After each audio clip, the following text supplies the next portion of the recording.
I really see the interims in the Billings Public Schools continue to grow. This started in a very authentic way where teachers had a need to give an assessment about something their students were learning, and they gave it and got valuable information. And so what's really exciting is the more we continue to provide these interims for students, the more valuable information we're going to have about our students' learning so that we can act on that.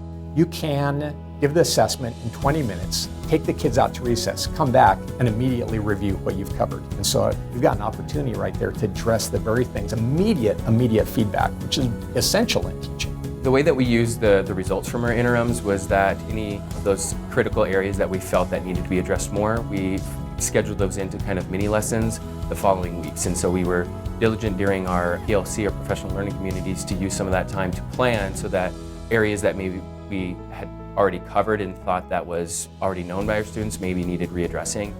In a lot of situations, after teachers have given the interims, they have come together in their PLC groups and really engage in that formative process of, all right, let's take a look.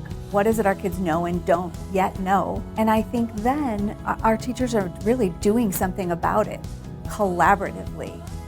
The interims have helped in our PLCs. We sat down, and that's when we had that conversation of, okay, we got to get these groups going. We've got to figure out who's below average, why, what are those 5 questions from the interim, and we've got to fix those holes. And it's been a really good talk during our PLC time to look at that data. In PLCs, we're constantly trying to unpack the standard, and the interim test, just viewing it, gives us a really good idea of how to do that and where to go. So with Smarter Balance, the site offers something called the Digital Library, and inside the Digital Library has something called a playlist. Now the playlists are off the standards, but they give you 3 ranges: above grade level, on grade level, and below. And I was able to use that playlist to teach 3 different levels, and then I was able to hit all those needs.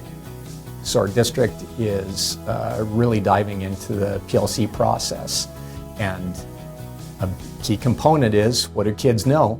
And it absolutely points that out. We've also done a lot of collaboration with Sandstone Elementary, and this last collaborative PLC that we had with them, the 3rd through 5th grade teachers brought their interim data and talked about it. It was amazing to see how our kids and their kids got many of the same questions exactly right, or how they missed some of the same content. So it tells us from a district perspective also, like systematically, what do we need to work on, not just out of school.